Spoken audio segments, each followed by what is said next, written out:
सन्माननीय अध्यक्ष महोदय, आज जगद्गुरु तुकोबारायांच्या वैकुंठ गमनाचा दिवस अर्थात तुकाराम बीज, भागवत धर्मात कळसाचे स्थान असलेल्या आणि विचाराने महाराष्ट्राला समृद्ध करणाऱ्या जगद्गुरु तुकाराम महाराजांच्या चरणी साष्टांग दंडवत घालतो आणि त्यांनी जो संदेश दिला आहे, पिकवावे धन ज्याची आस करी जन, या तत्वाला अनुसरून राज्याचा अर्थसंकल्प या ठिकाणी मांडतो। काल जागतिक महिला दिन झाला आणि उद्या तिथीप्रमाणे छत्रपती शिवाजी महाराजांची जयंती, क्रांतीज्योती सावित्रीबाई फुलेंचा स्मृती दिन, भारताच्या स्वातंत्र्याचे हे अमृत महोत्सवी वर्ष आहे। संत निवृत्तीनाथांचे 750वे जयंती वर्ष सुरू आहे। ज्यांनी भारताला केवळ संविधानच दिले नाही तर अर्थकारणावर सुद्धा मार्गदर्शन केले, त्या महामानव भारतरत्न डॉक्टर बाबासाहेब आंबेडकर यांनी लिहिलेल्या the problem of the rupee या पुस्तकाचे शताब्दी वर्ष सुद्धा आहे। कितीतरी योग जुळून आले आहे। त्यातच अर्थमंत्री म्हणून माझा आणि महाराष्ट्राच्या अमृत काळातील सुद्धा हा पहिला सन 2023-24चा अर्थसंकल्प लोकशाहीच्या सर्वोच्च व्यासपीठावर सादर करताना मला अत्यानंद होतो आहे। हिंदवी स्वराज्याचे संस्थापक छत्रपती शिवाजी महाराजांच्या शिवसकानुसार शिवराज्याभिषेकाचे हे 350वे वर्ष आहे। छत्रपती शिवाजी महाराजांच्या स्वप्नातील सुराज्याची निर्मिती करण्यासाठी शासनाची पुढील वाटचाल असेल। 2 ते 9 जून 2023 या कालावधीमध्ये शिवराज्याभिषेक महोत्सव आयोजित करण्यात येणार असून त्याकरता 350 कोटी रुपये एवढा निधी उपलब्ध करून देण्यात येईल। आंबेगाव तालुका हवेली जिल्हा पुणे येथे छत्रपती शिवाजी महाराज संकल्पना उद्यान उभारण्यासाठी 50 कोटी रुपये निधी देण्यात येत आहे।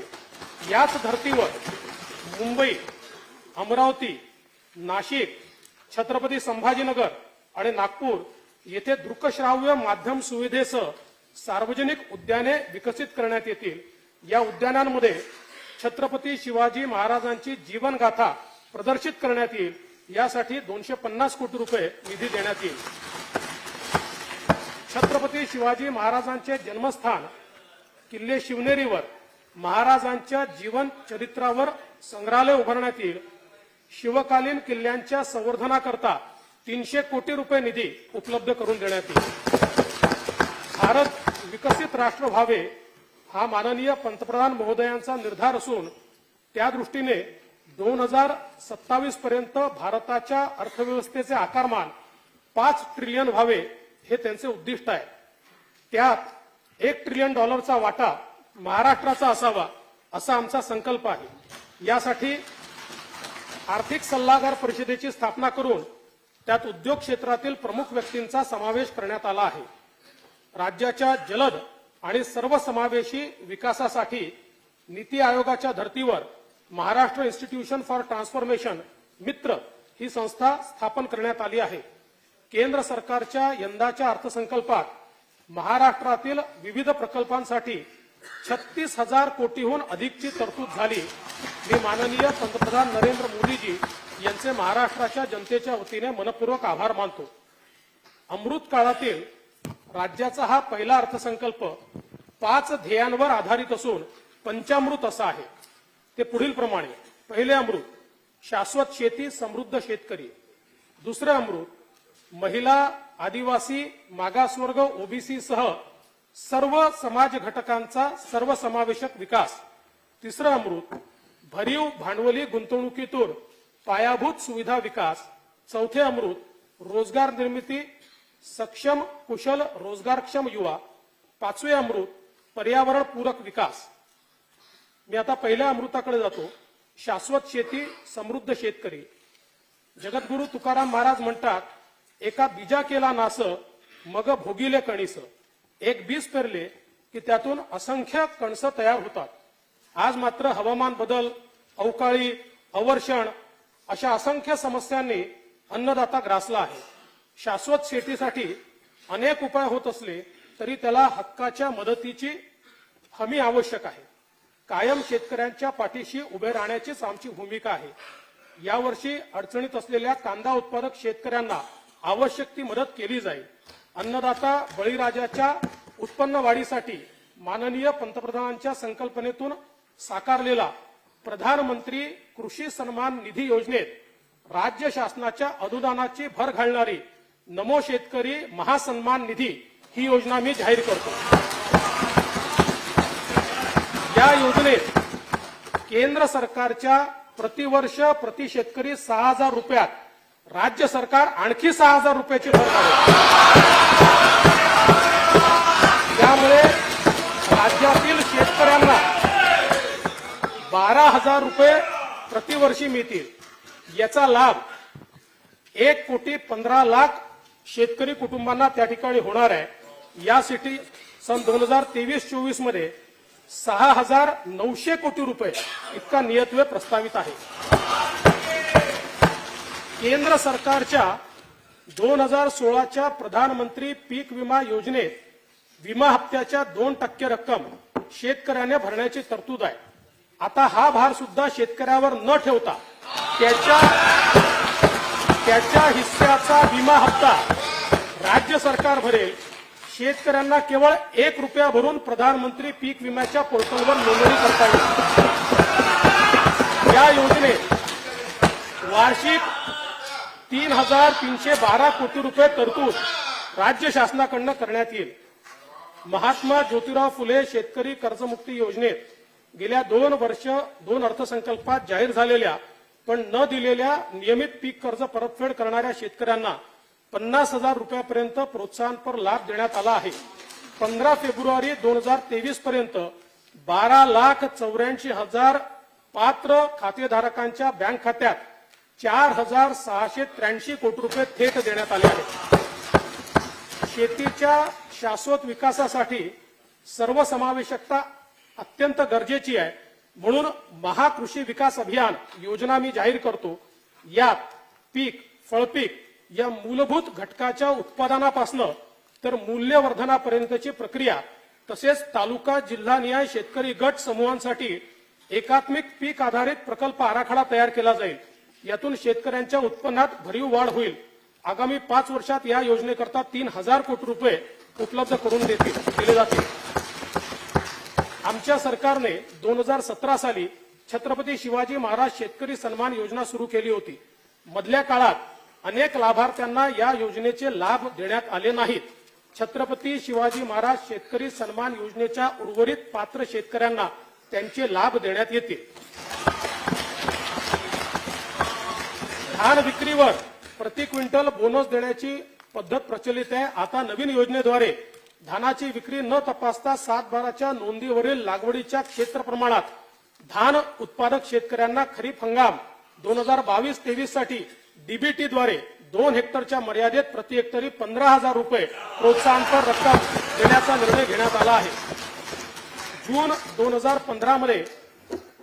2015 मध्ये सुरू केलेल्या मागेल त्याला शेततळे योजनेचा विस्तार करण्यात येत असून आता मागेल त्याला फळबाग, मागेल त्याला ठिबक सिंचन, मागेल त्याला शेततळे, मागेल त्याला शेततळ्याचं अस्तरीकरण, मागेल त्याला शेडनेट, मागेल त्याला हरितगृह आणि मागेल त्याला आधुनिक पेरणी यंत्र आणि कॉटन श्रेडर हे घटक उपलब्ध करून देण्याचे प्रस्तावित आहे. या योजनेकरता सन 23-24 मध्ये 1,000 कोटी रुपयाचा नियतव्यय प्रस्तावित आहे. सुमारे 200 कोटी रुपयाच्या भागभांडवलासह कोकणासाठी काजू बोर्डाची निर्मिती करण्यात आली आहे. सध्या साध्या काजू बोंडूपेक्षा प्रक्रिया केलेल्या बोंडूची किंमत 7 पटीने अधिक आहे. उत्पन्न वाढीसाठी कोकणामध्ये काजू बोंडू प्रक्रिया केंद्र स्थापन करण्यात येतील. काजूच्या लागवडीपासून प्रक्रिया आणि विक्रीपर्यंत शेतकऱ्यांना सहाय्य करण्यासाठी काजू फळ विकास योजना संपूर्ण कोकण, कोल्हापूर जिल्ह्यातील चंदगड आणि आजरा या तालुक्यात राबवण्यात येईल. आगामी 5 वर्षात या योजनेकरता 1,325 कोटी रुपये एवढी तरतूद करण्यात येईल. अपघातग्रस्त शेतकऱ्यांच्या कुटुंबांना विमा छत्र देण्यासाठी विमा कंपन्यांमार्फत गोपीनाथ मुंडे अपघात विमा योजना राबवण्यात येते. मात्र विमा दावे प्राप्त करण्यासाठी शेतकऱ्यांना पाठपुरावा करावा लागतो. शेतकऱ्यांचा त्रास दूर करण्यासाठी आता राज्य सरकार गोपीनाथ मुंडे शेतकरी सुरक्षा सानुग्रह अनुदान योजना राबवेल। ही सानुग्रह अनुदान योजना असेल आणि या सुधारित योजनेत अपघातग्रस्त शेतकऱ्याच्या कुटुंबास 2 लाखापर्यंत सानुग्रह अनुदान दिले जाईल। नैसर्गिक शेतीला प्रोत्साहन देताना आगामी 3 वर्षात राज्यातील 25 लाख हेक्टर क्षेत्र सेंद्रिय शेतीखाली आणण्यात येईल। 1000 जैवनिविष्ठा स्त्रोत केंद्रे स्थापन करून डॉक्टर पंजाबराव देशमुख जैविक शेती मिशनची व्याप्ती वाढवण्यात येईल। याकरता 3 वर्षात 1000 कोटी रुपयाचा निधी दिला जाईल। संयुक्त राष्ट्रसंघाने 2023 हे आंतरराष्ट्रीय तृणधान्य वर्ष म्हणून घोषित केले आहे। आम्ही महाराष्ट्र श्री अन्न अभियान सुरू केले आहे। त्यासाठी 200 कोटी रुपये तरतूद प्रस्तावित आहे। श्री अन्नाच्या उत्पादन वाढीसाठी तंत्रज्ञानाचा प्रसार, पीक प्रात्यक्षिके, यांत्रिकीकरण प्रक्रिया, मूल्य साखळी विकास आणि प्रचार प्रसिद्धीकरण याचा अंतर्भाव आहे। सोलापूर येथे श्री अन्न उत्कृष्टता केंद्र स्थापन करण्यात येईल। कृषी व संलग्न क्षेत्रात अत्याधुनिक तंत्रज्ञानाचे उपयोजन व प्रसार करण्यासाठी नागपूर येथे डॉक्टर पंजाबराव देशमुख कृषी महाविद्यालय आंतरराष्ट्रीय कृषी सुविधा केंद्र स्थापन करण्यात येईल। या केंद्रासाठी 227 कोटी 46 लाख रुपये खर्च अपेक्षित आहे। नागपूर येथील काटोल व कळमेश्वर, मोर्शी, अमरावतीमधील मोर्शी आणि बुलढाणा जिल्ह्यात आधुनिक संत्रा प्रक्रिया केंद्र उभारण्यात येतील। याकरता 20 कोटी रुपये निधी उपलब्ध करून दिला जाईल। विदर्भ आणि मराठवाड्यातील 14 विपत्तीग्रस्त जिल्ह्यातील केशरी शिधापत्रिका धारक शेतकऱ्यांना आता अन्नधान्याच्या ऐवजी रोख रक्कम थेट त्यांच्या आधार संलग्न बँक खात्यात देण्यात येईल। ती प्रतिवर्ष प्रति व्यक्ती 1800 रुपये इतकी असेल। नैसर्गिक आपत्तीमुळे नुकसानासाठी गेल्या हंगामात शेतकऱ्यांना एसडीआरएफच्या दुप्पट दराने मदत देण्यात आली।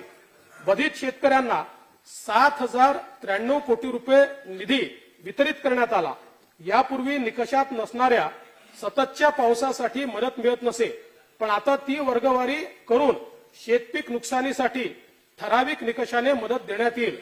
एसडीआरएफ म्हणून द्यावयाच्या मदतीचे वाढीव दर राज्यात 1 नोव्हेंबर 2022 पासून लागू करण्यात आले आहे।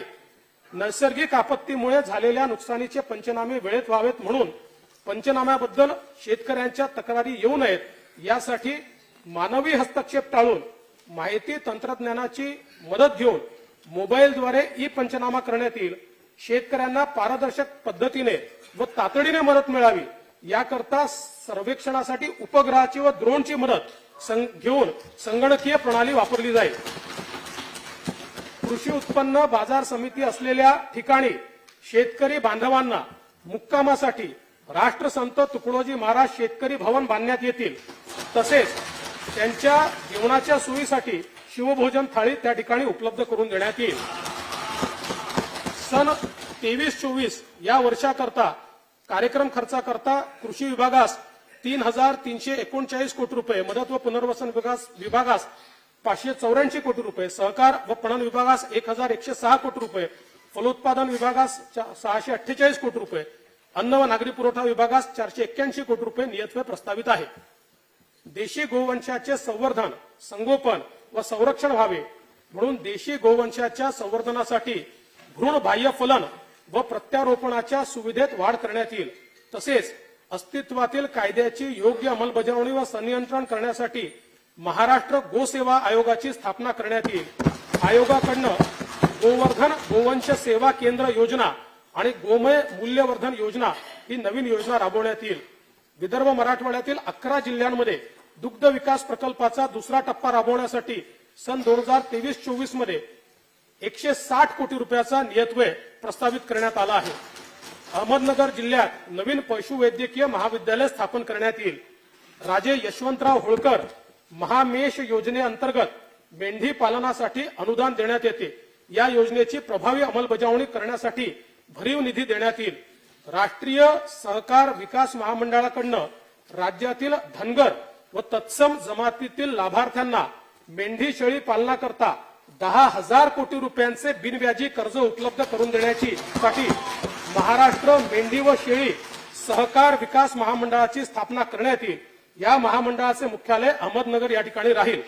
धनगर समाजाच्या उन्नतीकरता शासनाने 2019 मध्ये आदिवासी उपयोजनेच्या धर्तीवर वेगवेगळ्या 22 योजना राबवण्याचा 1000 कोटी रुपये किमतीचा कार्यक्रम हाती घेतला होता।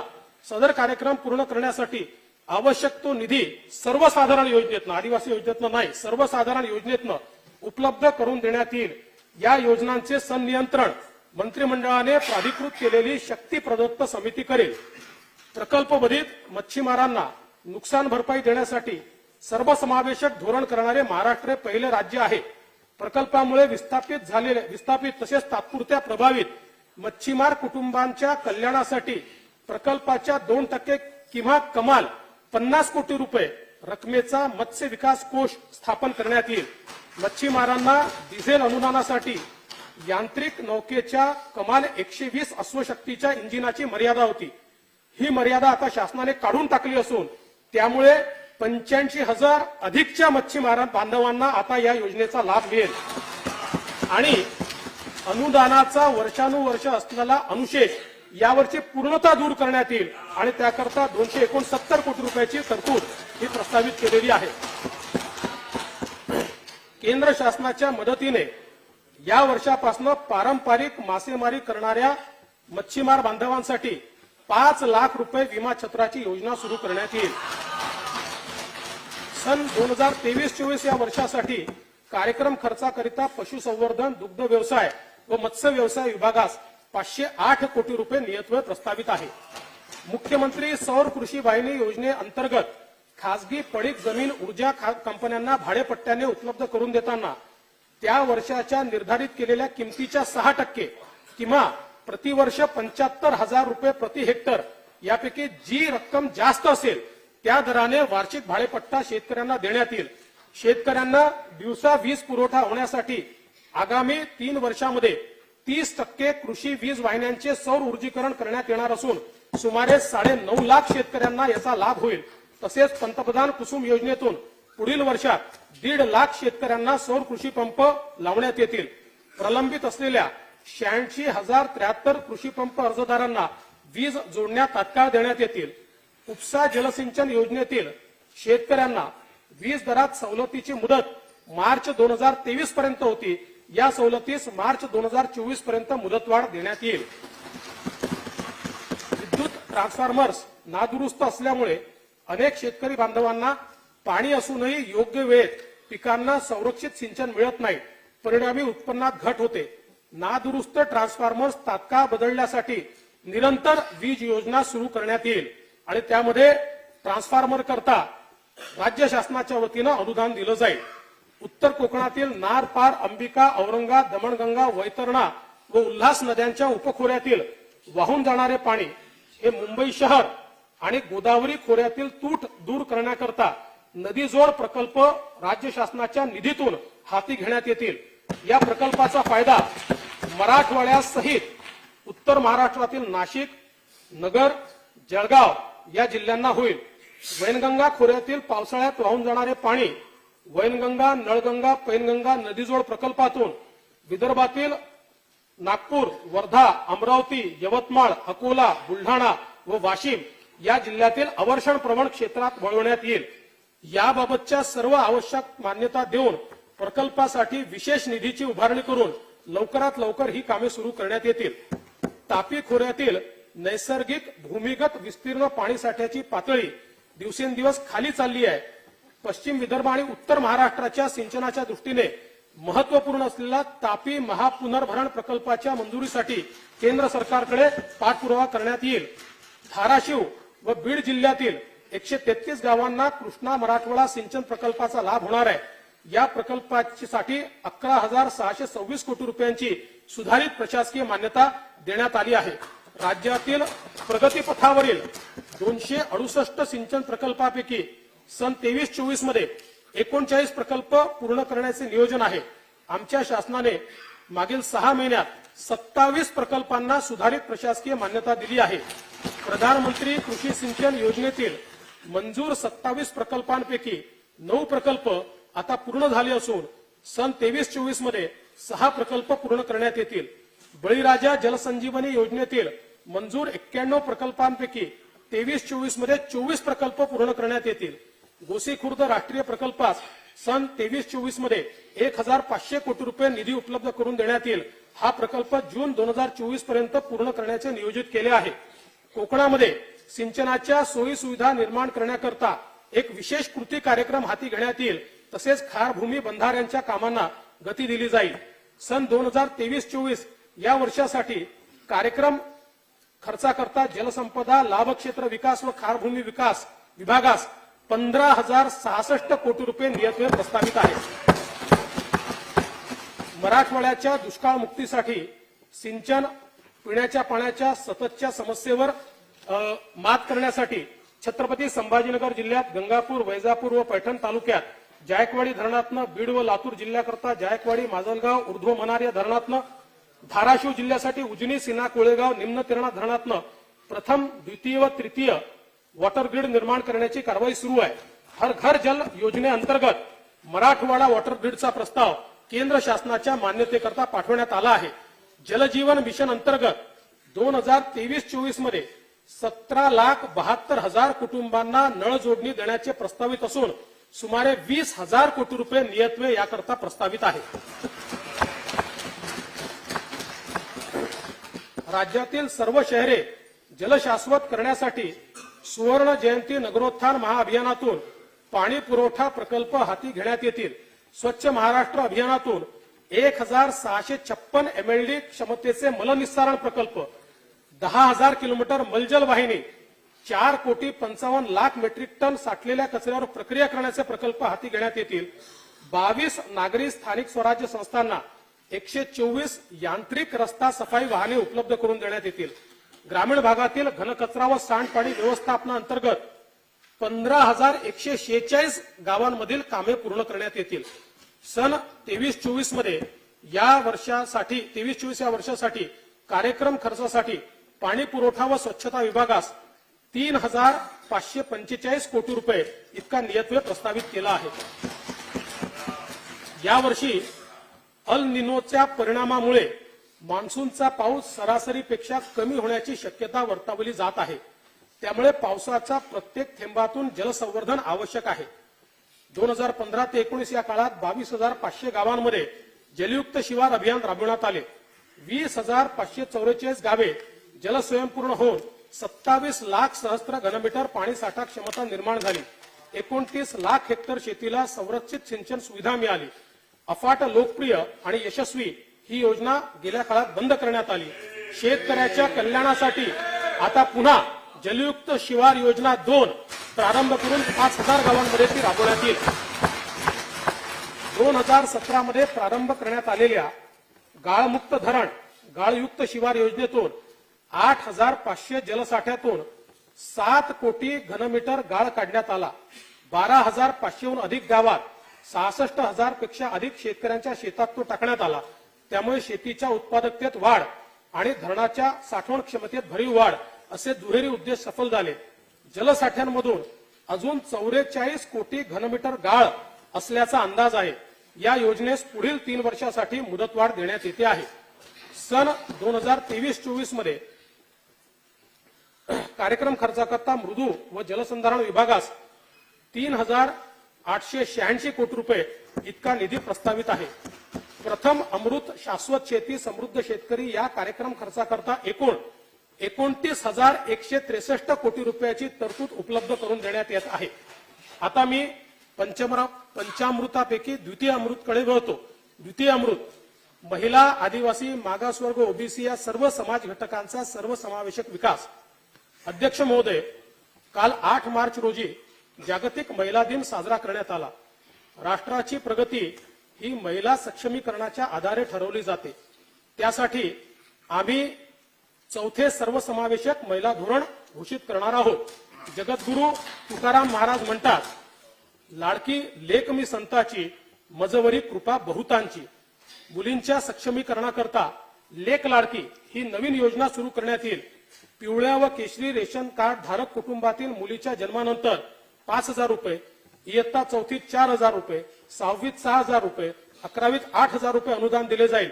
लाभार्थी मुलीचे वय 18 पूर्ण झाल्यानंतर तिला 75,000 रुपये रोख त्या ठिकाणी देण्यात येतील.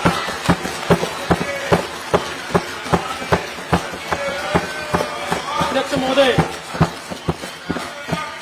महोदय, महिलांना राज्य परिवहन महामंडळाच्या बस प्रवास तिकीट दरात सरसकट 50% सवलत देण्यात येईल. महिला खरेदीदाराला निवासी घटकाच्या खरेदीत मुद्रांक शुल्कामध्ये 1% सवलत देण्यात आली आहे. सध्याच्या अटीनुसार 15 वर्षापर्यंत महिलेला पुरुष खरेदीदारास निवासी घटकाची विक्री करता येत नाही. सदर अट शिथिल करण्यात येईल. तसेच महिलांना अन्य करात सवलतीची घोषणा भाग 2 मध्ये मी करणार आहे. बचत गटांच्या माध्यमातून 37 लाख ग्रामीण महिलांना उपजीविकेची साधने उपलब्ध करून देण्यात आली आहेत.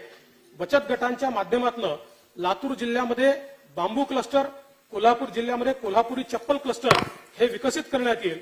केंद्र शासनाने अर्थसंकल्पात घोषित केल्याप्रमाणे मुंबई येथे युनिटी मॉलची स्थापना करण्यात येईल, ज्यामध्ये बचत गटांना जागा देण्यात येईल. राज्यात सुमारे 81,000 आशा स्वयंसेविका, 3,500 गटप्रवर्तक कार्यरत आहेत. आशा स्वयंसेविकेचे सध्याचे मानधन 3,500 रुपये तर गटप्रवर्तकांचे मानधन 4,700 रुपये आहे. या मासिक मानधनात प्रत्येकी 1,500 रुपये एवढी वाढ करण्यात येत आहे. अंगणवाडी सेविकांचे मानधन 8,325 रुपयावरनं 10,000 रुपये करण्यात येत आहे. मिनी अंगणवाडी सेविकांचे मानधन 5,975 वरनं 7,200 रुपये आणि अंगणवाडी मदतनीसांचे मानधन 4,425 वरनं 5,500 रुपये करण्यात येते आहे. महिलांच्या सुरक्षित आणि सुविधाजनक प्रवास आणि पर्यटनासाठी महिला केंद्रित पर्यटन धोरण तयार करण्यात येईल. देशाच्या सामाजिक आर्थिक प्रगतीशील बदलांमुळे शहरी भागात नोकरी करता अनेक महिला त्यांचे घर सोडून राहतात. अशा नोकरी करणाऱ्या महिलांसाठी केंद्र शासनाच्या मदतीने नवीन 50 वसतिगृहे सुरू करण्यात येतील. सध्या राबविण्यात येत असलेल्या अडचणीत सापडलेल्या महिलांसाठी किंवा लैंगिक शोषणापासून मुक्त केलेल्या महिलांसाठी, कौटुंबिक समस्याग्रस्त महिलांसाठी स्वाधार व उज्ज्वला या 2 योजना एकत्रित करून केंद्र शासनाच्या मदतीने शक्ती सदन ही नवी योजना सुरू करण्यात येईल. या योजनेमध्ये पीडित महिलांना आश्रय, विधी सेवा, आरोग्य सेवा, समुपदेशन इत्यादी सेवा देण्यात येतील. या योजनेअंतर्गत नवीन 50 शक्ती सदन सुरू करण्यात येतील. यात 60% केंद्र सरकार देणार आणि 40% राज्य सरकार देणार.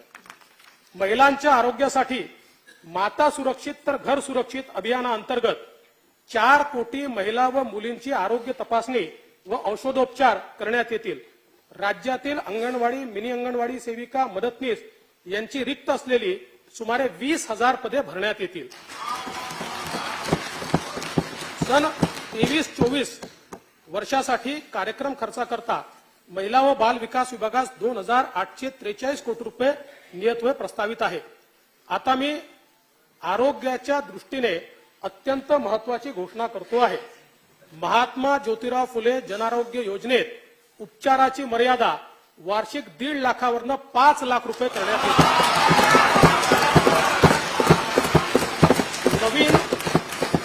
नवीन 200 रुग्णालयाचा या योजनेत समावेश करण्यात येईल.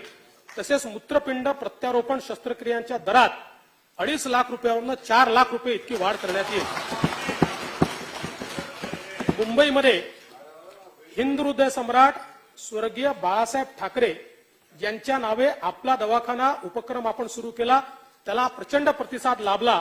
तो पाहता आता संपूर्ण राज्यामध्ये हिंद हृदय सम्राट स्वर्गीय बाळासाहेब ठाकरे यांच्या नावे 700 आपला दवाखाना सुरू करण्यात येतील. त्यात विनामूल्य वैद्यकीय चाचण्या, चिकित्सा व उपचार करण्यात येतील.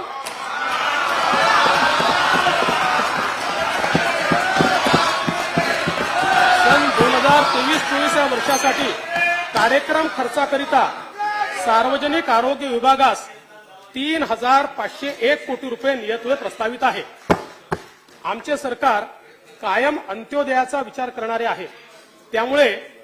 त्यामुळे संजय गांधी निराधार अनुदान योजना आणि श्रावण बाळ सेवा राज्य निवृत्ती योजनेतील पात्र लाभार्थ्यांच्या अर्थसहाय्यात 1,000 वरनं 1,500 रुपये इतकी वाढ करण्यात येत आहे. यासाठी 2,400 कोटी रुपयाचा अतिरिक्त तरतूद करण्यात येईल. हे मानधन प्रतिमाह पहिल्याच आठवड्यात नियमितपणे प्रदान करण्यात येईल।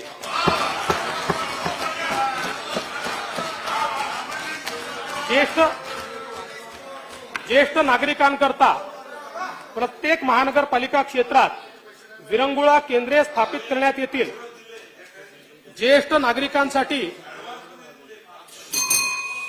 नागरिकांसाठी राष्ट्रीय वयोश्री योजनेचा राज्य शासनाकडून विस्तार करून वयोवृद्धांसाठी वैद्यकीय उपकरणे व अन्य सुविधा उपलब्ध करून देण्यात येतील। त्यामुळे लाभार्थ्यांच्या संख्येत मोठ्या प्रमाणात वाढ होईल। राष्ट्रीय अन्न सुरक्षा अधिनियमाखाली लाभार्थी कुटुंबांना दीपावली निमित्त फक्त 100 रुपयात प्रत्येकी 1 किलो रवा, चणा डाळ, साखर आणि 1 लिटर खाद्यतेल असा शिधा देण्यात आला। आता गुढीपाडवा डॉक्टर बाबासाहेब आंबेडकर जयंती निमित्त 1,63,00,000हून अधिक कुटुंबांना आनंदाचा शिधा वाटप करण्यात येईल। याकरता 473 कोटी रुपये खर्च येईल। सर्व समाज घटकांना सोबत घेऊन आमची कायम वाटचाल राहिली आहे। जगद्गुरू तुकाराम महाराज यांनीही तेच तत्व सांगितले आणि त्यांच्या शब्दात सांगायचे झाले, सकळांसी येते आहे अधिकार। हेच आमच्या सरकारचेही ब्रीदवाक्य आहे। वेगवेगळ्या समाज घटकांच्या उन्नतीसाठी स्थापन झालेल्या डॉक्टर बाबासाहेब आंबेडकर संशोधन व प्रशिक्षण संस्था बार्टी, छत्रपती शाहू महाराज संशोधन व प्रशिक्षण मानव विकास संस्था सारथी, महात्मा ज्योतिबा फुले संशोधन व प्रशिक्षण संस्था महाज्योती, महाराष्ट्र संशोधन उन्नती व प्रशिक्षण प्रबोधिनी अमृत, साहित्यरत्न लोकशाहीर अण्णाभाऊ साठे विकास महामंडळ, अण्णासाहेब पाटील आर्थिक विकास महामंडळ, महात्मा फुले आर्थिक विकास महामंडळ, शामराव पेजे आर्थिक विकास महामंडळ, महाराष्ट्र राज्य इतर मागासवर्गीय वित्त आणि विकास महामंडळ, वसंतराव नाईक विमुक्त जाती भटक्या जमाती विकास महामंडळ, मौलाना आझाद अल्पसंख्याक आर्थिक विकास महामंडळ, महिला आर्थिक विकास महामंडळ, संत सेनाजी महाराज केशशिल्पी महामंडळ या सर्व महामंडळांकरता पुरेशी तरतूद करण्यात आलेली आहे। लिंगायत समाजातील तरुण, सुशिक्षित, बेरोजगार व नवउद्योजकांना स्वयंउद्योगी अर्थसहाय्य देण्यासाठी जगत ज्योती महात्मा बसवेश्वर आर्थिक विकास महामंडळ, तसंच गुरव समाजासाठी संत काशीबा गुरव युवा आर्थिक विकास महामंडळ, रामोशी समाजासाठी राजे उमाजी नाईक आर्थिक विकास महामंडळ, वडार समाजासाठी पैलवान कैलासवासी मारुती चव्हाण वडार आर्थिक विकास महामंडळ यांची महाराष्ट्र राज्य इतर मागासवर्गीय वित्त आणि विकास महामंडळांतर्गत स्थापना करण्यात येईल। ही महामंडळे विविध कल्याणकारी योजना राबवतील। त्यासाठी प्रत्येकी 50 कोटी रुपये अधिकृत भाग भांडवल उपलब्ध करून देण्यात येईल। छत्रपती शाहू महाराज संशोधन प्रशिक्षण व मानव संसाधन विकास संस्थेचे सारथीचे नाशिक येथे विभागीय कार्यालय, सुसज्ज अभ्यासिका तसेच मुलांचे व मुलींचे वसतिगृह सुरू करण्याकरता 50 कोटी रुपये निधी देण्यात येईल। सन 2023-24 या वर्षाकरता कार्यक्रम खर्चाकरता सामाजिक न्याय व विशेष सहाय्य विभागास 16,494 कोटी रुपये व इतर मागास बहुजन कल्याण विभागास 3,996 कोटी रुपये इतका नियतव्यय उपलब्ध करून देण्यात आला आहे। आमच्या शासनाने 15 डिसेंबर 2022 रोजी स्वतंत्र दिव्यांग कल्याण विभाग निर्माण केला। या विभागाकडून दिव्यांगांचे शिक्षण, पुनर्वसन, रोजगार, स्वयंरोजगार या संबंधी कार्यक्रमांची अंमलबजावणी करण्यात येईल। आदिवासी विभागाच्या माध्यमातून 250 शासकीय आदिवासी आश्रमशाळांना आदर्श आश्रमशाळा म्हणून दर्जोन्नत करण्यात येईल। अनुसूचित जमातीच्या पीएचडी करणाऱ्या 100 विद्यार्थ्यांना दरवर्षी अधिक छात्रवृत्ती योजना राबवण्यात येईल। अल्पसंख्याक महिलांच्या आर्थिक विकासासाठी 15 जिल्ह्यांमध्ये सुमारे 3000 बचत गटाची निर्मिती करण्यात येईल। बचत गटातील महिलांना कौशल्य विकास प्रशिक्षण देण्यात येईल। अल्पसंख्याक समुदायातील उच्च शिक्षण घेणाऱ्या विद्यार्थ्यांच्या शिष्यवृत्तीच्या रकमेत 25,000वरून 50,000 रुपये इतकी वाढ करण्यात आली आहे। सन 2023-24 या वर्षासाठी कार्यक्रम खर्चासाठी दिव्यांग कल्याण विभागास 1,416 कोटी, आदिवासी विकास विभागात 12,655 कोटी आणि अल्पसंख्याक विकास विभागास 743 कोटी रुपये इतका नियतव्यय प्रस्तावित आहे। सर्वांसाठी घरे ही माननीय पंतप्रधान महोदयांची अतिशय महत्वाकांक्षी योजना आहे। राज्यातही ग्रामीण भागात 10 लाख घरांचा कार्यक्रम हाती घेण्यात येत आहे। प्रधानमंत्री आवास योजनेत यावर्षी 4 लाख घरे बांधून पूर्ण करण्यात येतील। यातील 2.5 लाख घरे अर्थात 60% घरे ही अनुसूचित जाती जमातीच्या लाभार्थ्यांसाठी तर 1.5 लाख घरे इतर प्रवर्गासाठी असतील. रमाई आवास योजनेत 1800 कोटी रुपये निधी देऊन 1.5 लाख घरकुलांची बांधणी यावर्षी करण्यात येईल आणि यासाठी यापैकी किमान 25,000 घरे ही मातंग समाजाकरता राखीव ठेवण्यात येतील. शबरी, पारधी व आदिम आवास योजनेत 1200 कोटी रुपये खर्चून 1 लाख घरे यावर्षी बांधण्यात येतील. यशवंतराव चव्हाण मुक्त वसाहत योजनेत विमुक्त जाती व भटक्या जमातीसाठी 25,000 तसेच धनगर समाजातील लाभार्थ्यांसाठी 25,000 घरे बांधण्यात येतील. यासाठी 600 कोटी रुपयाचा नियतव्यय उपलब्ध करून देण्यात येईल. इतर नवीन योजना इतर मागासवर्गीय लाभार्थ्यांसाठी येत्या 3 वर्षात 10 लाख घरे बांधण्यासाठी नवीन मोदी आवास घरकुल योजना सुरू करण्यात येत आहे. या योजनेसाठी 3 वर्षामध्ये 12,000 कोटी रुपये उपलब्ध करून देण्यात येतील. यापैकी 3 लाख घरे 3,600 कोटी रुपये खर्च करून 2023-24 या पहिल्याच वर्षात पूर्ण करण्यात येतील.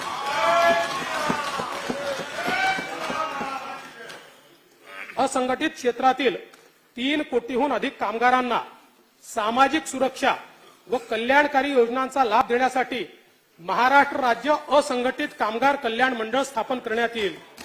राज्यातील ऑटो रिक्षा, टॅक्सी चालक व मालकांसाठी कल्याणकारी योजना राबवण्याकरता महाराष्ट्र राज्य ऑटो रिक्षा टॅक्सी चालक मालक कल्याणकारी महामंडळ स्थापन करण्यात येईल. माती कारिगिरीला आधुनिक तंत्रज्ञानाची जोड देऊन रोजगार निर्मितीस चालना देण्याकरता आमच्या शासनाने सन 2018 मध्ये संत शिरोमणी गोरोबा काका महाराष्ट्र मातीकला मंडळाची स्थापना केली होती. याकरता सन 23-24 मध्ये 25 कोटी रुपये नियतव्यय प्रस्तावित आहे. सन 23-24 या वर्षाकरता कार्यक्रम खर्चाकरता गृहनिर्माण विभागास 1,232 कोटी आणि कामगार विभागास 156 कोटी इतका नियतव्यय प्रस्तावित आहे. द्वितीय अमृत महिला, आदिवासी, मागासवर्ग, ओबीसी सह सर्व समाज घटकांच्या सर्वसमावेशक विकास या कार्यक्रम खर्चाकरता एकूण 43,036 कोटी रुपयाची तरतूद उपलब्ध करून देण्यात येत आहे. आता मी पंचामृतापैकी तृतीय अमृताकडे वळतो. तृतीय अमृत भरीव भांडवली गुंतवणुकीतून पायाभूत सुविधा विकास. जेव्हा देश 5 ट्रिलियन डॉलर अर्थव्यवस्थेकडे झेप घेतोय तेव्हा महाराष्ट्राने सुद्धा त्यात $1 ट्रिलियन अर्थव्यवस्थेचा वाटा उचलण्याचे ठरवले आहे.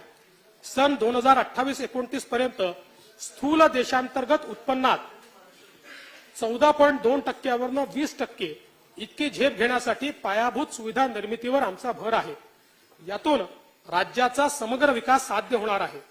हिंदू हृदय सम्राट बाळासाहेब ठाकरे महाराष्ट्र समृद्धी महामार्गाचे 88% काम पूर्ण झाले आहे.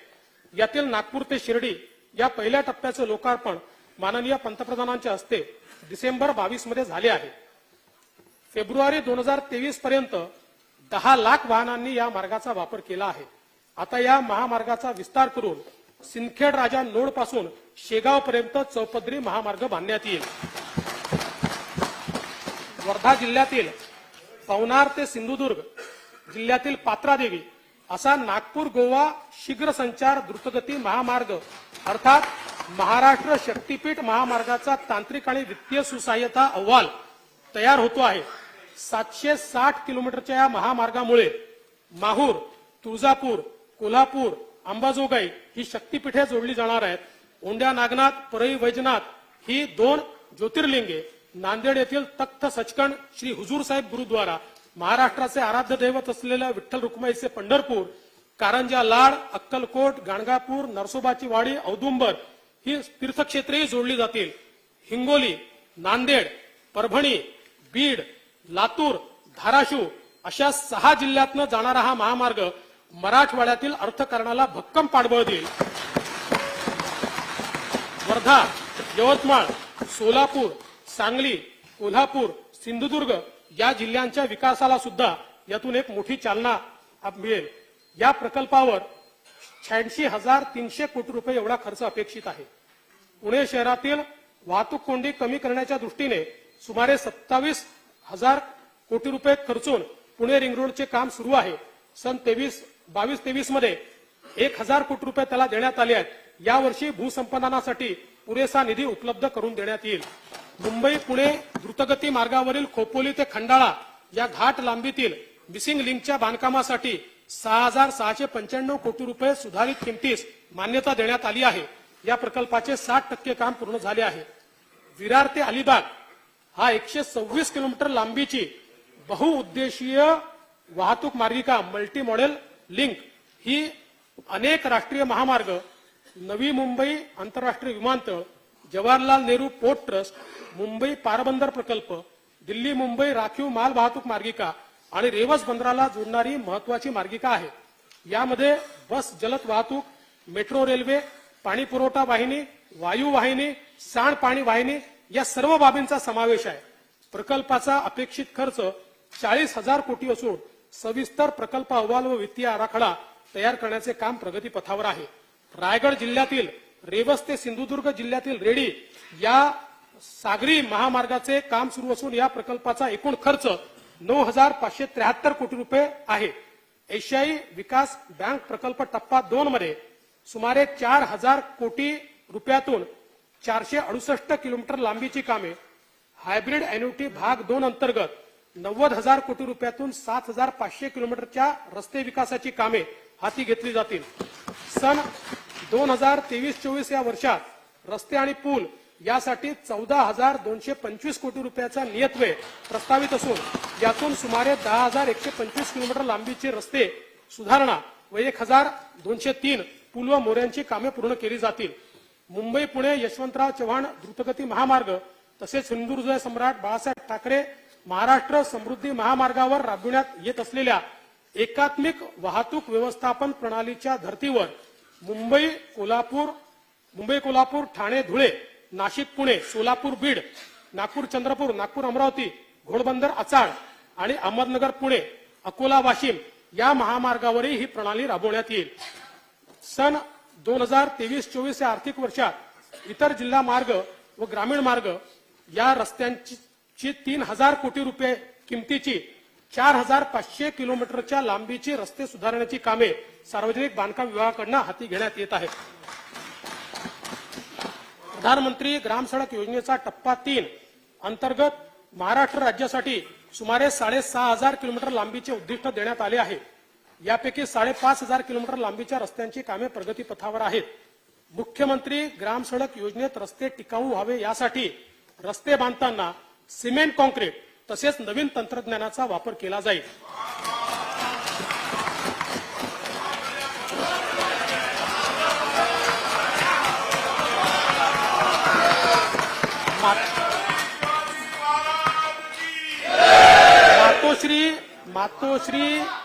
मातोश्री ग्राम समृद्धी पाणंद शेत रस्ते योजनेत सुधारणा करून नवीन योजना सुरू करण्यात येईल.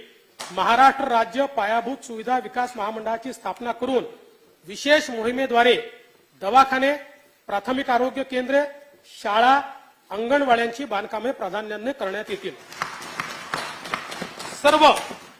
सर्व आदिवासी पाडे बारमही रस्त्यांनी जोडण्याकरता नवीन बिरसा मुंडा जोड रस्ते योजना, सर्व बंजारा तांडे जोडण्याकरता संत सेवालाल महाराज जोड रस्ते योजना तसेच सर्व धनगर वाड्या वस्त्या जोडण्याकरता यशवंतराव होळकर जोड रस्ते योजना सुरू करण्यात येईल. या योजनेकरिता 4,000 कोटी रुपयाची तरतूद करण्यात येईल. राज्यातील सीमावर्ती भागातील गावांमध्ये रस्ते, वीज, पाणी, शिक्षण, आरोग्य व ग्राम विकासाच्या विविध योजना राबवण्याकरता सर्वंकष कार्यक्रम तयार करण्यात येत आहे. सन 2023-24 या वर्षासाठी कार्यक्रम खर्चाकरता सार्वजनिक बांधकाम विभागास 19,491 कोटी रुपये, ग्राम विकास व पंचायती राज विभागास 8,490 कोटी रुपये व नियोजन व रोजगार हमी विभागास 10,297 कोटी रुपये इतका नियतव्यय प्रस्तावित आहे. नागपूर मेट्रोच्या पहिल्या टप्प्यात 40 किलोमीटरचा मार्ग वाहतुकीसाठी खुला करण्यात आला. दुसऱ्या टप्प्यातील विस्तारीकरणाला केंद्र सरकारने मान्यता दिली असून एकूण 43.80 किलोमीटर लांबीच्या प्रकल्पाचे काम 6,708 कोटी रुपये खर्च करून सन 23-24 मध्ये हाती घेण्यात येईल। पुण्यातील हिंजवडी ते शिवाजीनगर मेट्रो रेल्वे या 23 किलोमीटरच्या लांबीच्या प्रकल्पाची अंदाजित किंमत 8,313 कोटी रुपये असून काम प्रगतीपथावर आहे। नवीन मेट्रो प्रकल्प हाती घेण्याचे प्रस्तावित असून ठाणे शहराचा वर्तुळाकार मेट्रो रेल्वे प्रकल्प, नाशिक मेट्रो नियो प्रकल्प, पुणे मेट्रोच्या पिंपरी चिंचवड ते निगडी कॉरिडॉर, स्वारगेट ते कात्रज मेट्रो प्रकल्प केंद्र शासनाच्या मान्यतेला पाठवलेले आहेत। केंद्र शासनाची मान्यता प्राप्त झाल्यानंतर या प्रकल्पाची कामे सुरू करण्यात येतील।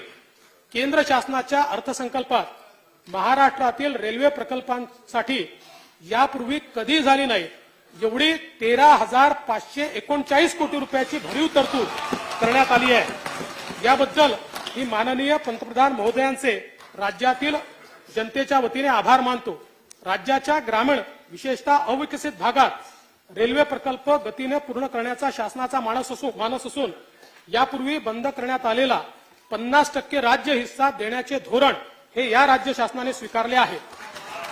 अहमदनगर, बीड, परळी, वैजनाथ, वर्धा, यवतमाळ, नांदेड, वडसा, देसाईगंज, गडचिरोली, नागपूर, नागबीड या मार्गाची कामे विविध टप्प्यात असून केंद्र सरकारने कल्याण मुरबाड या नवीन रेल्वे मार्गाला मान्यता दिली आहे।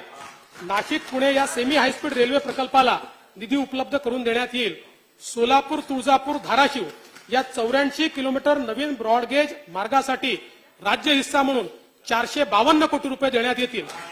त्याचप्रमाणे नांदेड, बिदर, फलटण, पंढरपूर आणि खामगाव, जालना तसेच वरोरा, चिमूर, कांपा या 4 नवीन रेल्वे प्रकल्पांसाठी सुद्धा 50% राज्य हिस्सा प्रदान केला जाईल। राज्यात सुमारे 2,500 रेल्वे फाटके आहेत। सेतुबंधन कार्यक्रमाअंतर्गत उड्डाणपूल, भुयारी मार्ग बांधण्यात येतील। सध्या 100 कामे होत असून 2023 पर्यंत 25 उड्डाणपूल सुरू होतील।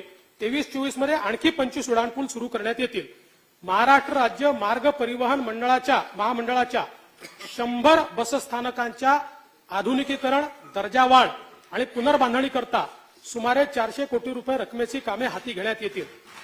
शिर्डी विमानतळ येथे 527 कोटी रुपये खर्चून नवीन प्रवासी टर्मिनल उभारण्यात येईल। छत्रपती संभाजीनगर विमानतळाच्या भूसंपादनासाठी 734 कोटी रुपये निधी देण्यात येईल। नागपूर आंतरराष्ट्रीय विमानतळाचा विस्तार तसेच पुणे येथील पुरंदर येथील नवीन आंतरराष्ट्रीय विमानतळाचे नियोजन सुरू आहे। नागपुरातील मिहान प्रकल्पासाठी 100 कोटी रुपये निधी देण्यात येईल। अमरावतीतील बेलोरा आणि अकोल्यातील शिवणी येथे विमानतळाच्या विकासाची कामे हाती घेण्यात येत आहेत। आमचे आदर्श महामानव भारतरत्न डॉक्टर बाबासाहेब आंबेडकर यांच्या दादर मुंबई येथील स्मारकाचे काम एप्रिल 2025 पर्यंत पूर्ण करण्यात येईल।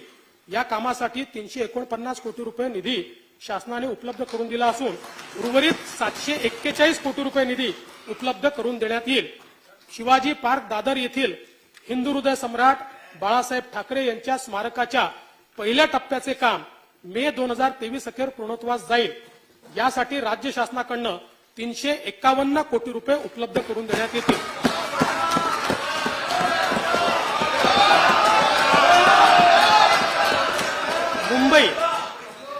मुंबई MMR आणि ठाणे परिसरातील रहिवाशांच्या प्रवाशांच्या सुविधेला आमचे सर्वोच्च प्राधान्य आहे। त्यामुळे 337 किलोमीटर लांबीचे मेट्रो जाळे विकसित करण्यात येत असून 46 किलोमीटरचा मार्ग वाहतुकीस खुला झाला आहे। सन 23-24 मध्ये आणखी 50 किलोमीटर मार्ग खुला होईल। मुंबईतील हाती घेण्यात आलेले नवीन मेट्रो प्रकल्प असे मुंबई मेट्रो मार्ग 10 गायमुख ते शिवाजी चौक मीरा रोड, एकूण लांबी 9.2 किलोमीटर, अंदाजित किंमत 4,476 कोटी रुपये। मुंबई मेट्रो मार्ग 11 वडाळा ते छत्रपती शिवाजी महाराज टर्मिनस, एकूण लांबी 12.77 किलोमीटर, अंदाजित किंमत 8,739 कोटी रुपये। मेट्रो मार्ग 12 कल्याण ते तळोजा, लांबी 20.75 किलोमीटर, प्रकल्पाचा अंदाजित खर्च 5,865 कोटी रुपये। हे प्रकल्प लवकरच पूर्ण करण्यात येतील। मुंबईच्या सुशोभीकरणाकरता 1,729 कोटी रुपयाचे अंदाजित खर्चाची नागरी सेवा सुविधा सुधारण्याची 820 कामे हाती घेतली आहेत। 121 कामे पूर्ण झाली असून उर्वरित कामे प्रगतीपथावर आहे. मुंबई महानगर क्षेत्र विकास प्राधिकरणामार्फत पारसिक हिल बोगदा, मीरा भाईंदरला पाणी पुरवठा, मुंबई पारबंदर प्रकल्पाचे काम आणि विविध उड्डाणपुलाची कामे यावर्षी पूर्णत्वास येतील.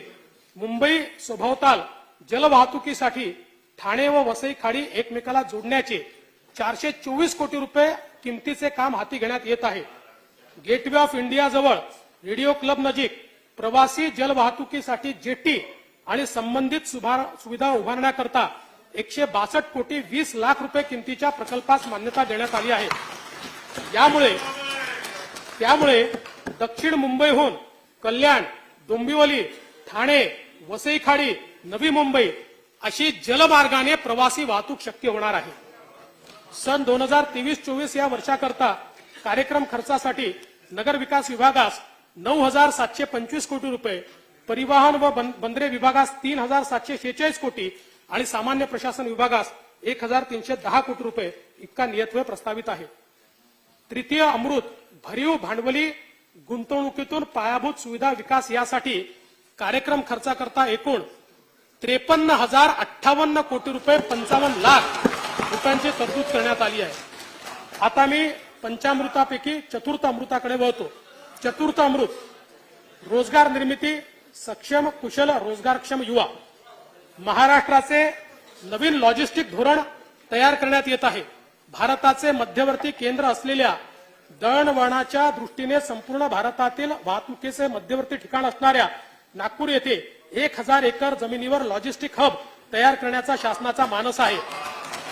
केंद्र शासनाच्या रिड्यूस, रियूज, रिसायकल या तत्वावर आधारित सर्क्युलर इकॉनॉमी पॉलिसीला अपेक्षित उद्योग उभे राहावेत याकरता विशिष्ट क्षेत्र तयार करून राज्यात मुंबई महानगर प्रदेश, नागपूर, पुणे, छत्रपती संभाजीनगर, नाशिक आणि रत्नागिरी या 6 ठिकाणी सर्क्युलर इकॉनॉमी पार्क उभारण्याचा शासनाचा मानस आहे. वस्त्रोद्योग व खनिकर्म क्षेत्राला चालना देण्याकरता सन 2023-24 मध्ये शासन नवीन धोरण जाहीर करेल. औद्योगिक क्षेत्रातील गुंतवणुकीसाठी स्थानिक पातळीवर तसेच गावोस येथे 1,50,000 कोटी रुपयांपेक्षा अधिक रकमेचे गुंतवणुकीचे सामंजस्य करार केले आहेत. सन 23-24 या आर्थिक वर्षात 1,00,000 कोटी रुपयांपेक्षा जास्त थेट परकीय गुंतवणूक प्राप्त होईल, ज्यातून मोठ्या प्रमाणात रोजगार निर्मिती होईल. स्टार्टअप सुरू करण्याकरता आवश्यक प्रशिक्षणासाठी कळंबोली, नवी मुंबई येथे निवासी प्रशिक्षण व संशोधन संस्था उभारण्याचा शासनाचा मानस आहे. राज्य शासनाकडून जेम्स अँड ज्वेलरी संदर्भात नवीन धोरण तयार करण्यात येत आहे. नवी मुंबई येथे भव्य जेम्स अँड ज्वेलरी पार्क उभारण्यात येत आहे. प्रयोगशाळेत तयार होणारे हिरे, रत्ने व आभूषणाच्या उद्योगांना विशेष प्रोत्साहन देण्यात येईल. महाराष्ट्र राज्य खादी व ग्रामोद्योग मंडळाने मधाचे गाव ही नाविन्यपूर्ण संकल्पना विकसित केली आहे. बांगर तालुका महाबळेश्वर हे गाव मधाचे गाव म्हणून प्रसिद्ध झाले आहे. गावातील लोकांना कायमचा रोजगार मिळाला असून मधमाशी संवर्धन झाले आहे. हा उपक्रम राज्यातील इतर जिल्ह्यातही राबवण्यात येईल. सन 2023-24 या वर्षासाठी कार्यक्रम खर्चाकरता उद्योग विभागास 934 कोटी आणि वस्त्रोद्योग विभागास 708 कोटी रुपये इतका नियतव्यय देण्यात आला आहे. आजच्या आधुनिक काळात कौशल्य विकास हा रोजगाराचा आत्मा आहे. जगद्गुरु तुकाराम महाराज म्हणतात, असाध्य ते साध्य करिता सायास, कारण अभ्यास तुका म्हणे. डिसेंबर 2022 अखेर 317 रोजगार मेळाव्यातून 29,870 उमेदवारांची निवड झाली. राजभवन येथे आयोजित कार्यक्रमात 1,25,000 उमेदवारांना रोजगार देण्यासाठी उद्योजकांशी सामंजस्य करार करण्यात आले. प्रधानमंत्री कौशल्य विकास योजनेत 8.85 लाखाहून अधिक तरुणांनी प्रशिक्षण पूर्ण केले. 2.81 लाखाहून अधिक शेतकऱ्यांना गटशेती व व्यावसायिकांच्या नोकरीसाठी प्रशिक्षित प्रमाणित केले आणि यातूनच 300 शेतकरी उत्पादक गटांची स्थापना करण्यात आली. गावाकडून शहरांकडे होणारे स्थलांतर थांबावे व स्थानिक पातळीवर रोजगार व स्वयंरोजगाराकरता प्रायोगिक तत्वावर 500 ग्रामपंचायतीमध्ये कौशल्य विकास कार्यक्रम सुरू करण्यात येईल. लहान मुलांमध्ये कौशल्य शिक्षणाची आवड निर्माण व्हावी म्हणून महानगरपालिका आणि जिल्हा परिषद शाळांमध्ये कौशल्य प्रशिक्षण वर्ग सुरू करण्यात येतील. शैक्षणिक वर्ष 2023-24 पासून मुंबईतील 200 शाळांमध्ये या प्रशिक्षणाची सुरुवात करण्यात येईल. कौशल्य वर्धनाद्वारे युवकांना रोजगारक्षम बनवण्याकरता पुढील 3 वर्षात 2,307 कोटी रुपयाची अतिरिक्त गुंतवणूक करून राज्यातील 500 औद्योगिक प्रशिक्षण संस्थांची दर्जावाढ करण्यात येईल. तसेच 75 औद्योगिक प्रशिक्षण संस्थांचे आधुनिकीकरण करण्याकरता 610 कोटी रुपयाचा प्रकल्प हा राबवण्यात येईल. 1 नोव्हेंबर 2022 रोजी महाराष्ट्र राज्य कौशल्य विद्यापीठाचे उद्घाटन करण्यात आले. विद्यापीठात BBA in retail management, MBA in innovation and new venture, cyber सुरक्षा यासारखे शैक्षणिक कार्यक्रम सुरू आहेत. सन 2023-24 या वर्षाकरता कार्यक्रम खर्चाकरता कौशल्य, रोजगार, उद्योजकता व नाविन्यता विकास विभागात 738 कोटी रुपये नियतव्यय प्रस्तावित आहे.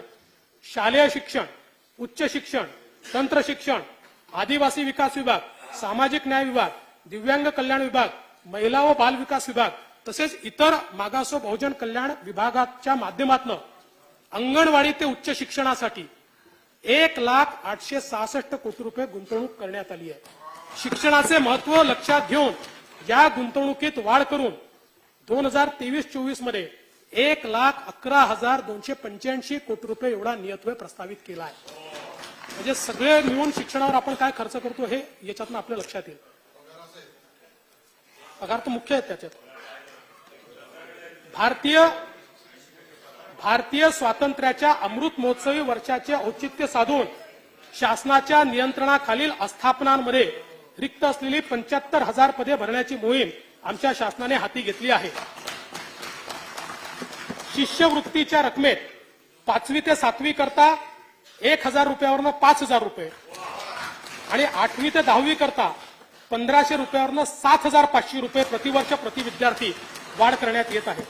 राज्यामध्ये स्थानिक स्वराज्य संस्थांच्या शाळांमध्ये शिक्षण घेणाऱ्या इयत्ता 8वी पर्यंतच्या सर्व प्रवर्गाच्या विद्यार्थ्यांना शासनाकडून गणवेश वितरण करण्यात येईल. प्राथमिक व उच्च प्राथमिक शिक्षण सेवकांना 6,000 रुपयावरनं 16,000 रुपये, माध्यमिक शिक्षण सेवकांना 8,000 रुपयावरनं 18,000 रुपये आणि उच्च माध्यमिक शिक्षण सेवकांना 9,000 रुपयावरनं 20,000 रुपये मानधनवाढ देण्याचा निर्णय झाला आहे. राज्य शासनाकडून खासगी अनुदानित शाळांना टप्प्याटप्प्याने अनुदानांवर आणण्याची प्रक्रिया सुरू आहे. यावर्षी अंशतः अनुदानित शाळांना अनुदान देण्यासाठी 1,160 कोटी रुपयाची तरतूद करण्यात आली आहे. राष्ट्रीय शैक्षणिक धोरण 2020 नुसार पीएम श्री शाळा या योजनेचा आरंभ करण्यात आला आहे. 816 शाळांना पीएम श्री शाळा म्हणून विकसित करण्यासाठी पुढील 5 वर्षात 1,534 कोटी रुपये एवढा निधी उपलब्ध करून देण्यात येईल. सन 23-24 या वर्षाकरता शालेय शिक्षण विभागास 2,707 कोटी रुपये इतका नियतव्यय उपलब्ध करून देण्यात आलेला आहे. उद्योगांना आवश्यक व तंत्र शिक्षक मनुष्यबळाची निर्मिती, उद्योगांशी प्रभावी समन्वय आणि नवीन संशोधन यातून रोजगार निर्मितीसाठी 10 उत्कृष्टता केंद्रे स्थापन करण्याचे प्रस्तावित आहे. राज्यात नामांकित शिक्षण संस्थांना विशेष अनुदान देण्यासाठी सन 23-24 या आर्थिक वर्षात 500 कोटी रुपये उपलब्ध करून देण्यात येतील. या संस्था पुढील प्रमाणे आहेत. महाराष्ट्र राज्य विधी विद्यापीठ नागपूर, डेक्कन कॉलेज पदव्युत्तर व संशोधन संस्था पुणे, राष्ट्रसंत तुकडोजी महाराज विद्यापीठ नागपूर, शासकीय विदर्भ ज्ञान विज्ञान संस्था Amravati, college of engineering Pune, Gondwana विद्यापीठ गडचिरोली, पुण्यश्लोक अहिल्या देवी होळकर विद्यापीठ सोलापूर, डॉक्टर होमी बाबा राज्य विद्यापीठ आणि मुंबई विद्यापीठ याशिवाय Lakshmi Narayan institute of technology Nagpur या संस्थेस अभिमत विद्यापीठाचा दर्जा देऊन विशेष अनुदान देण्यात येईल. सन 2023-24 या वर्षाकरता कार्यक्रम खर्चाकरता उच्च व तंत्र शिक्षण विभागास 1,920 कोटी रुपयाचा नियतव्यय उपलब्ध करून देण्यात आला आहे. राज्यामध्ये 14 शासकीय वैद्यकीय महाविद्यालयांची बांधकामे करण्यात येणार असून यात सातारा, अलिबाग, सिंधुदुर्ग, धाराशिव, परभणी, अमरावती, भंडारा, जळगाव, रत्नागिरी, गडचिरोली, वर्धा, बुलढाणा, पालघर आणि ठाणे जिल्ह्यातील अंबरनाथ या 14ही वैद्यकीय महाविद्यालयांचं काम यावर्षी सुरू करण्याचा प्रयत्न करण्यात येणार आहे.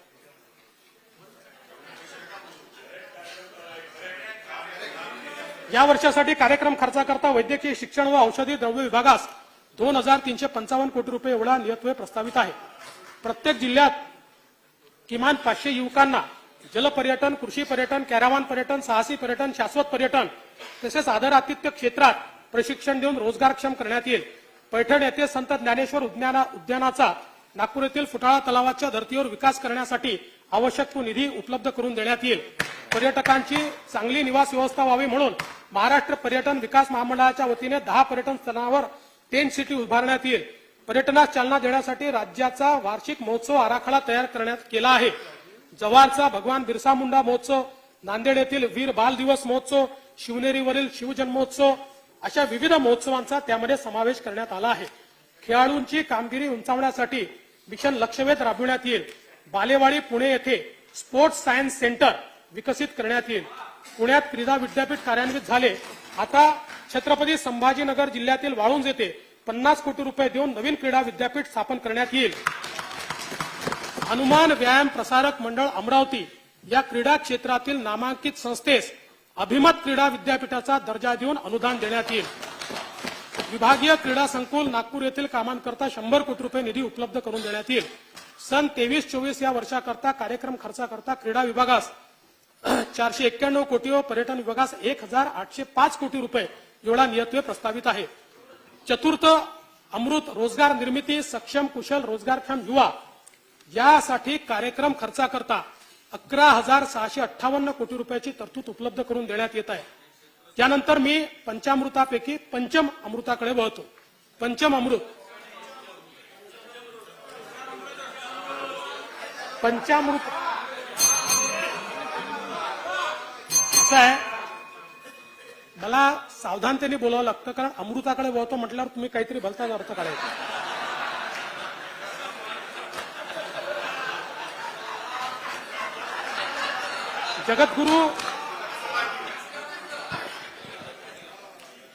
जगद्गुरु तुकाराम महाराजांनी 5 शब्दात पर्यावरण कसे मांडले पहा। झाडे झुडे जीव सोयरे पाषाण। राज्याचे नेट झिरो उत्सर्जन साध्य करण्यासाठी उपाययोजना करण्यात येतील। राज्याच्या मुख्यतः हरित ऊर्जा क्षेत्रावर भर असून त्याकरता सौर जल व पवन ऊर्जा या क्षेत्रामध्ये गुंतवणुकीचे 30,000 कोटीचे सामंजस्य करार करण्यात आले आहे। हरित हायड्रोजन, हरित अमोनिया, सौर व पवन ऊर्जा या क्षेत्रात 75,000 कोटी रुपयाची गुंतवणूक अपेक्षित आहे। हवामान बदलाच्या समस्यांचा मुकाबला करण्यासाठी केंद्र शासनाने ग्रीन बॉन्ड मधून 16,000 कोटी रुपये उभारण्याचे ठरवले आहे। राज्यासाठी सन 2024 मध्ये 5,000 कोटी रुपये ग्रीन बॉन्ड मधून उभारण्यात येतील। त्यातून नवीकरणीय ऊर्जा, हरित इमारती, हरित हायड्रोजन, इलेक्ट्रिक मोबिलिटी व चार्जिंग सुविधा इत्यादी उपक्रम हाती घेण्यात येतील।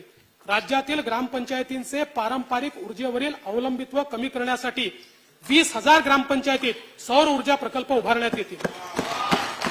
भुसावळ येथे 500 किलोवॅट सौर ऊर्जेचा वापर करून 20 घनमीटर प्रति तास हायड्रोजन निर्मिती करण्यात येईल। समुद्री तृण व शैव युक्त समृद्धी महाराष्ट्राच्या समुद्र किनाऱ्याला लाभली आहे।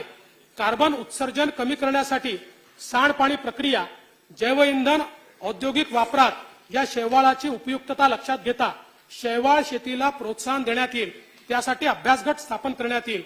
जायकवाडी येथील नाथसागर जलाशयात तरंगत्या सौर ऊर्जा पॅनलद्वारे ऊर्जा निर्मिती करण्यात येईल। शासकीय, निमशासकीय, स्थानिक स्वराज्य संस्था व सार्वजनिक उपक्रमाच्या मालकीचे 15 किंवा त्यापेक्षा जास्त वर्ष जुनी वाहने निष्कासित करण्यात येत आहेत।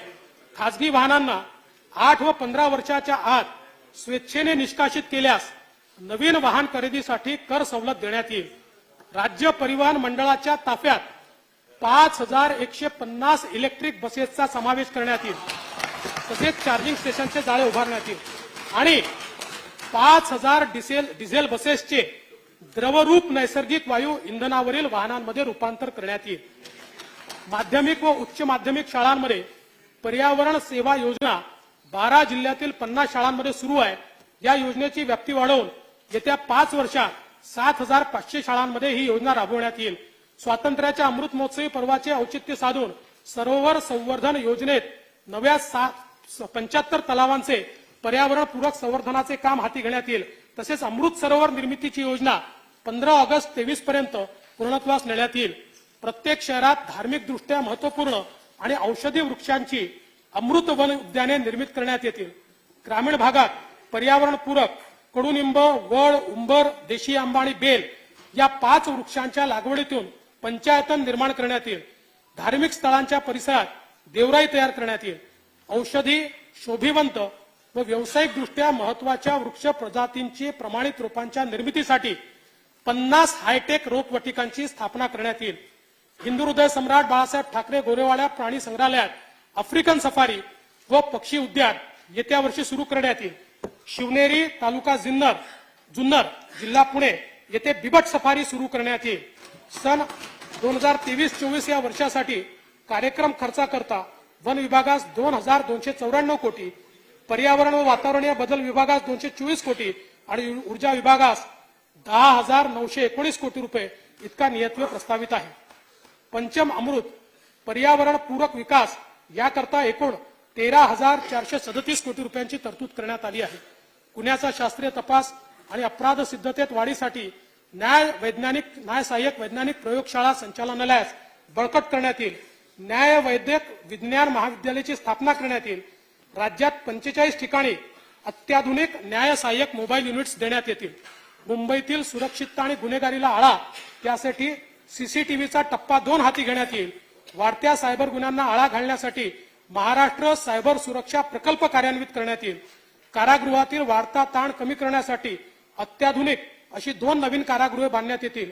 तसेच मुंबई येथील देवनार मानखुर्द येथे 500 मुलामुलींसाठी सर्व सुविधायुक्त बाल सुधारगृह उभारण्यात येईल. सर्व भूकर मापकांना आधुनिक रोहर यंत्रणा पुरवण्यात येईल. मोजणीची प्रक्रिया संपूर्ण ऑनलाईन केली जाईल व मोजणी 90 दिवसात पूर्ण करण्यात येईल. नियोजन प्राधिकरणाकडून परवानगीच्या प्रक्रियेमध्ये बिनशेती रूपांतरण कर भरण्याची सोय असेल. स्वतंत्र अर्ज न करता बांधकाम परवानगी सोबत बिनशेतीची सनद आपोआप निर्गमित होईल. सध्या सेवा कालावधीनुसार कोतवालांना 7,500 रुपये ते 15,000 रुपये दरमहा मानधन देण्यात येते. सर्व 12,793 कोतवालांना यापुढे 15,000 रुपये मानधन देण्यात येईल. सन 23-24 या वर्षाकरता कार्यक्रम खर्चाकरता गृह विभागास 2,187 कोटी, महसूल विभागास 434 कोटी रुपये एवढा नियतव्य दिला आहे. वाशिम जिल्ह्यातील पोहरादेवी येथे संत सेवालाल महाराज यांचे स्मारक हे बंजारा समाजाचे तीर्थक्षेत्र आहे. पोहरादेवी व उमरी तीर्थक्षेत्राच्या सुमारे 500 कोटी रुपये रकमेच्या विकास आराखड्यातील कामे पुरेसा निधी उपलब्ध करून पूर्ण करण्यात येतील. सह्याद्री पर्वतात स्थित, हे आपल्याकरता महत्वाचं आहे, सगळ्यांना संदेश आहे.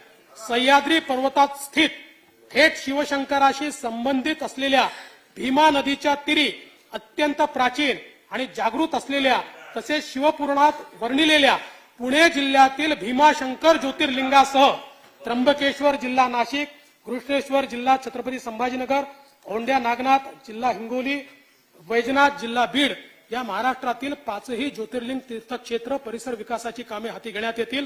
राज्यातील प्राचीन मंदिराच्या जतन संवर्धनाची कामे हाती घेण्यात येतील. यासाठी 300 कोटी रुपये तरतूद प्रस्तावित केली आहे.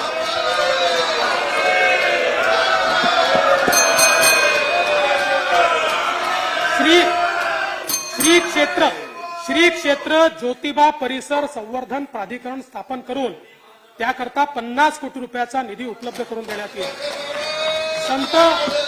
संत गाडगे बाबा यांचे गाडगेनगर येथील समाधीस्थळ तसेच कर्मभूमी असलेल्या ऋणमोचन तीर्थक्षेत्रासाठी 25 कोटी रुपये निधी उपलब्ध करून देण्यात येईल.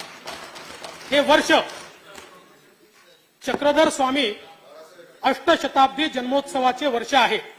महाराष्ट्रामध्ये महानुभाव पंथाच्या दृष्टीने महत्वपूर्ण असलेल्या रिद्धपूर, काटोल, विष्णूर, जाळीचा देव, पोहीचा देव, नांदेड, पांचाळेश्वर, पैठण येथील देवस्थानाच्या ठिकाणी विकास करण्याकरता भरीव तरतूद करण्यात येईल.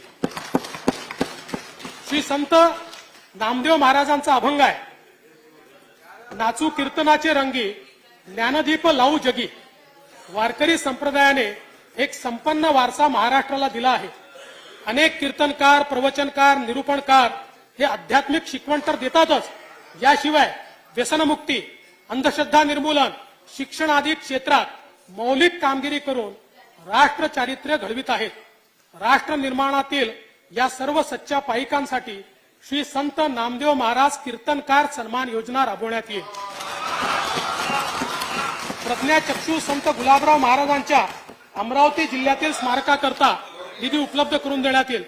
राष्ट्रसंत तुकडोजी महाराजांच्या प्रेरणेने 1942च्या स्वातंत्र्य लढ्यात बलिदान दिलेल्या स्वातंत्र्य सैनिकांची स्मृती भावी पिढीला सदैव प्रेरणा देत राहावी याकरता आष्टी जिल्हा वर्धा येथे भव्य व साजेसे स्मृतीस्थळ उभारण्यात येईल। महात्मा गांधींनी मिठाचा सत्याग्रह सुरू केल्यानंतर त्याला प्रतिसाद म्हणून विदर्भात जंगल सत्याग्रह करण्यात आला होता।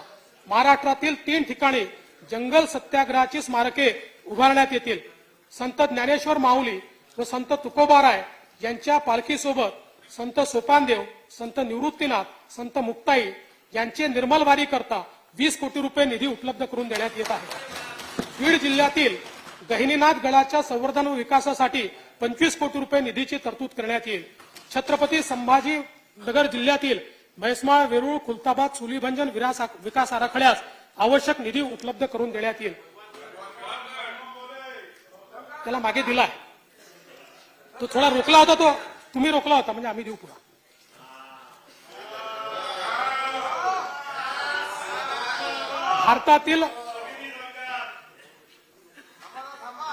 भारतातील पहिली मुलींची शाळा पुणे शहरातील गंजपेठ येथे भिडेवाडा येथे सुरू झाली। या जागेवर ज्ञानज्योती सावित्रीबाई फुले राष्ट्रीय स्मारक निर्माण करण्यासाठी 50 कोटी रुपयाचा निधी ठेवण्यात आलेला आहे।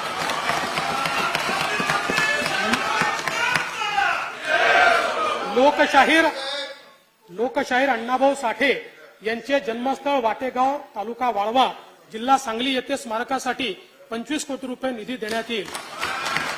स्वर्गीय रासू गवई यांच्या अमरावती येथील स्मारकाकरता 25 कोटी रुपये निधी देण्यात येईल। महाराष्ट्रातील ख्यातकीर्त विचारवंत साक्षेपी समीक्षक कैलासवासी नरहर कुरंदकर यांच्या नांदेड येथील स्मारकास आवश्यक निधी देण्यात येईल। कोकरूड तालुका शिराळा, जिल्हा सांगली येथे स्वर्गीय शिवाजीराव देशमुख यांचे स्मारक उभारण्यासाठी 20 कोटी रुपयाचा निधी देण्यात येईल। संत जगनाडे महाराजांचा जीवनाचा परिचय नवीन पिढीला व्हावा म्हणून नागपूर येथे श्री संत जगनाडे महाराज आर्ट गॅलरी उभारण्यासाठी 6 कोटी रुपये निधी देण्यात येईल। तसेच सुदुंबरे, तालुका मावळ, जिल्हा पुणे येथे त्यांच्या समाधी स्थळाच्या विकासासाठी 25 कोटी रुपये निधी देण्यात येईल। श्री क्षेत्र रिद्धपूर, जिल्हा अमरावती ही महानुभाव पंथाचीच नव्हे तर मराठी वाङ्मयाची सुद्धा काशी आहे। या भूमीमध्ये मराठीतील पहिला हस्तलिखित आद्य ग्रंथ लीळाचरित्र चक्रधर स्वामींनी लिहिला। रिद्धपूर, जिल्हा अमरावती येथे मराठी भाषा विद्यापीठ स्थापन करण्यात येईल। विश्वकोश कार्यालयासाठी वाई, जिल्हा सातारा येथे आणि मराठी भाषा भवन उपकेंद्र ऐरोली येथे इमारतीचे बांधकाम करण्यात येईल। मराठी भाषेचा प्रचार प्रसार करण्यासाठी मराठी भाषा युवक मंडळे स्थापन करण्यात येतील। सांगली येथे नवीन नाट्यगृहाच्या बांधकामासाठी 25 कोटी रुपये निधी उपलब्ध करून देण्यात येईल। राज्यातील सर्व नाट्यगृहाच्या देखभाल दुरुस्तीसाठी 50 कोटी रुपये राखून ठेवण्यात आले आहेत।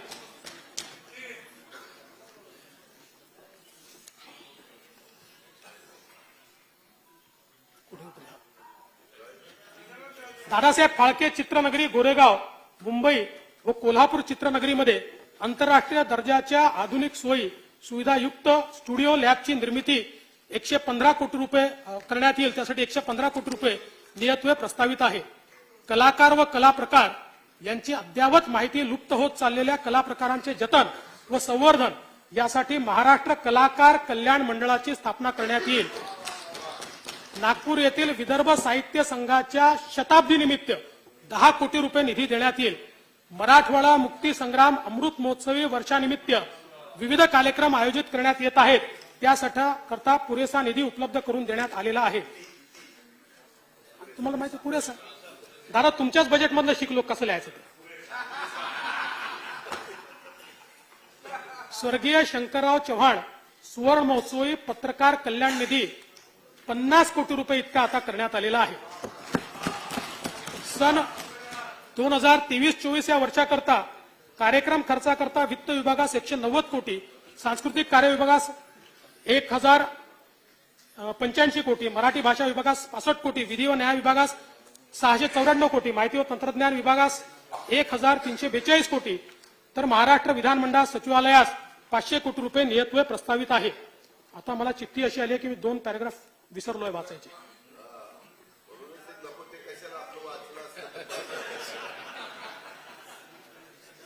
नाही नाही नाही, त्यांना वाटलं मी वाचलंय, ते सगळं वाचलं करणार ना.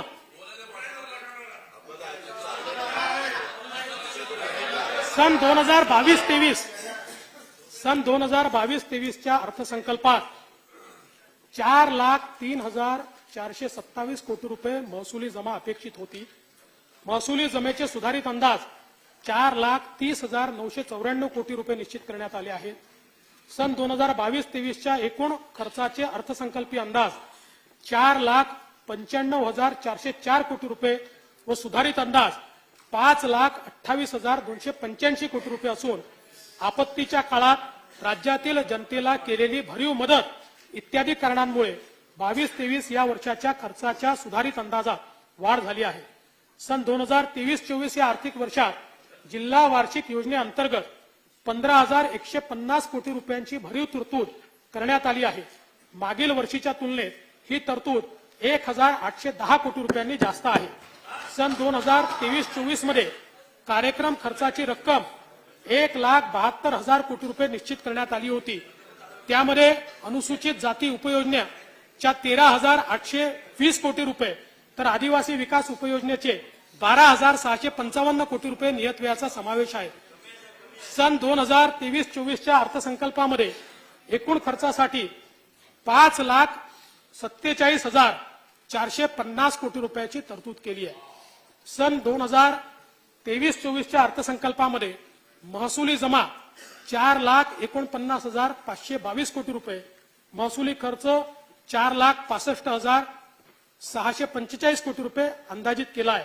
परिणामी 16,122 कोटी रुपये महसुली तूट येत आहे. राजकोषीय सुधारणांमध्ये राज्य नेहमीच अग्रेसर राहिला आहे. राजकोषीय उत्तरदायित्व वित्तीय व्यवस्थापन कायद्यानुसार राज्याची महसुली तूट ही सातत्याने स्थूल राज्य उत्पन्नाच्या 1% पेक्षा कमी राहिली आहे आणि राजकोषीय तूट स्थूल राज्य उत्पन्नाच्या 3% पेक्षा कमी ठेवण्यास शासन यशस्वी ठरले आहे. 23-24 मध्ये राजकोषीय तूट 95,500 कोटी 80 लाख रुपये एवढी असेल. यंदाच्या अर्थसंकल्पाचे वैशिष्ट्य म्हणजे हा जनभागीदारी असलेला अर्थसंकल्प आहे. मी राज्यातील जनतेकडून त्यांच्या मनातील अर्थसंकल्पाविषयीच्या सूचना मागवल्या होत्या. मला सांगायला आनंद वाटतो की 7 दिवसात सुमारे 40,000 सूचना प्राप्त झाल्या. या सर्व सहभागींचे मी मनापासून आभार मानतो. सर्व सूचना काळजीपूर्वक तपासून त्यातील काही अर्थसंकल्पात समाविष्ट केले आहेत. यानंतर मी अर्थसंकल्पाच्या भाग 2 कडे वळतो आणि पाणी पितो.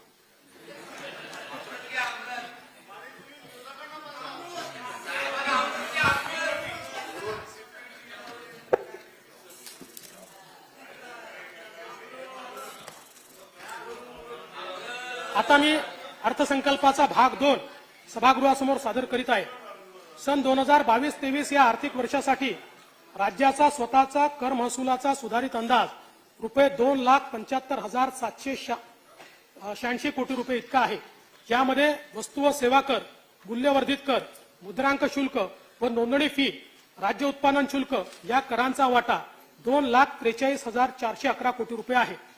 सन 2023-24 या आर्थिक वर्षासाठी राज्याच्या स्वतःच्या कर महसुलाचे अर्थसंकल्पीय उद्दिष्ट रुपये 2,98,181 कोटी एवढे निश्चित करण्यात आले आहे. राज्य शासनातर्फे प्रस्तावित असलेल्या विविध आर्थिक उपयोजनांमुळे हे उद्दिष्ट पूर्ण होईल याची मला खात्री आहे. महिला सक्षमीकरण, करदात्यांना सवलती आणि शासनाच्या महसुलात वृद्धी होऊनच अर्थव्यवस्थेला चालना देण्यासाठी मी पुढील प्रस्ताव सादर करीत आहे. नोकरी करणाऱ्या महिलांना सध्या मासिक 10,000 रुपयापेक्षा अधिक वेतन असल्यास व्यवसाय कर भरावा लागतो. महिलांची क्रयशक्ती वाढविण्यासाठी ही मर्यादा 10,000वरून 25,000 रुपये प्रस्तावित करण्यात येते आहे. त्यामुळे मासिक 25,000 रुपयेपर्यंत वेतन असलेल्या महिलांना कोणताही व्यवसाय कर भरावा लागणार नाही.